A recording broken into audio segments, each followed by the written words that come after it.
Dans l'épisode de Demain nous appartient du vendredi 23 février 2024, au domaine viticole, Diego, Enzo Rose, remarque que Philippine, Patricia Thibault, donne des tâches très difficiles à Camille, Elisa et Zedine.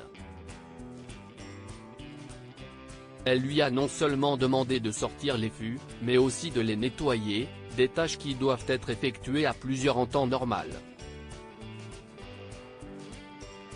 Inquiet, le jeune homme en touche deux mots à Philippine, qui le remet à sa place. Elle déclare qu'il devrait s'estimer heureux qu'elle le garde. Maintenant que Camille est là, elle pourrait très bien se passer d'un extra. Après avoir assisté à cette conversation, Victor, Farouk Bermouga, demande à Philippine de se montrer plus patiente avec les employés du domaine. Il la soupçonne d'avoir pris Camille en grippe. Philippine assure le contraire, mais reconnaît avoir un problème avec le piston.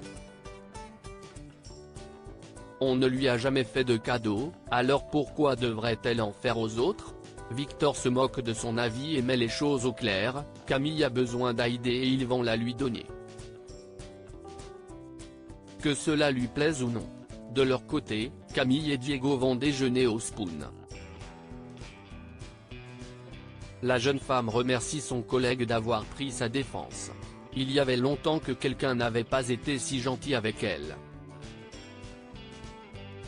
Diego déclare que si c'était à refaire, il le referait, et pique une frite dans l'assiette de Camille.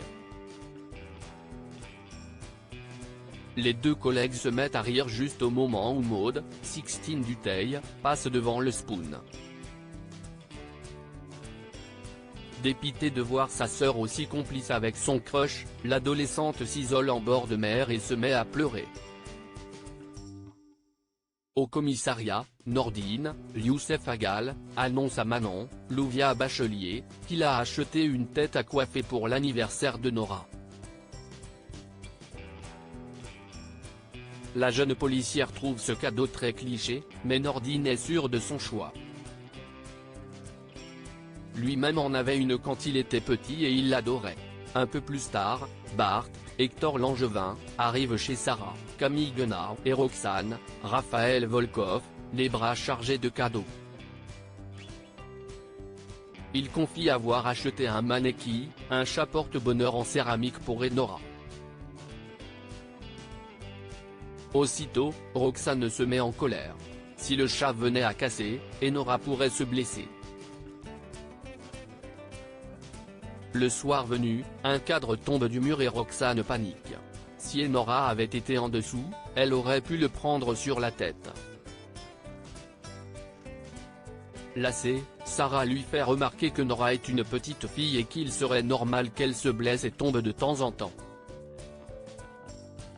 L'important, si est qu'elles soient toutes les deux là pour la relever. Jordan est soupçonné du meurtre d'Alban. En arrivant à l'hôpital, Chloé, Ingrid Chauvin, trouve le corps sans vie d'Alban sur le siège conducteur d'une ambulance. Dépêché sur place, Damien, Adrien Robe, constate que l'ambulancier a été poignardé au poumon. Toutefois, l'arme du crime est introuvable. De son côté, Chloé explique aux policiers qu'Alban avait une petite amie, Laure Cotentin, infirmière à Saint-Clair. Ils avaient pour habitude de déjeuner ensemble le midi. Sans attendre, Karim, Sami Garbi, va interroger la jeune soignante.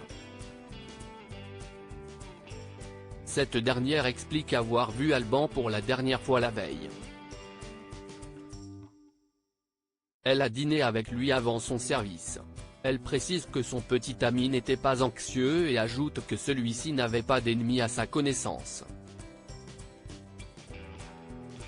Informée du meurtre d'Alban, Nour, Sahel de Figueiredo, accourt à l'hôpital pour soutenir Laure. Cette dernière lui avoue s'être disputée avec Alban la veille au soir. Son petit ami a fait une crise de jalousie et elle n'a pas été très sympa avec lui.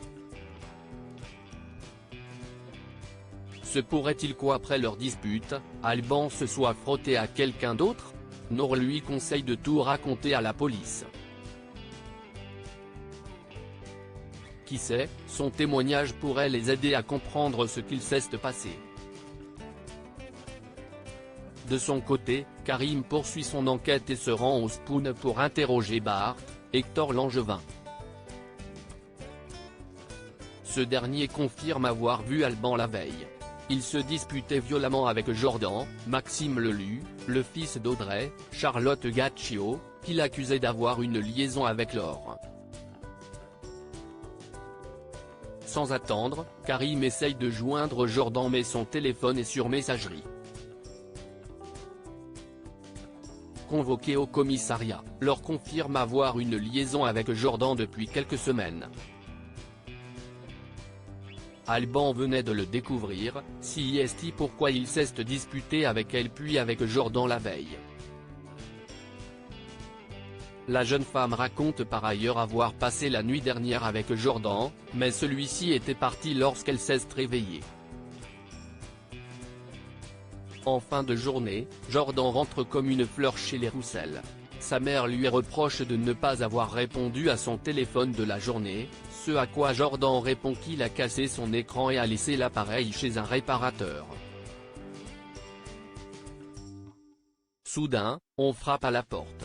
Karim a obtenu un mandat pour perquisitionner le domicile. Dans la chambre de Jordan, un policier fait la découverte d'un canif dont la lame correspond à l'arme utilisée pour tuer Alban. Jordan affirme ne jamais avoir vu cette arme de sa vie.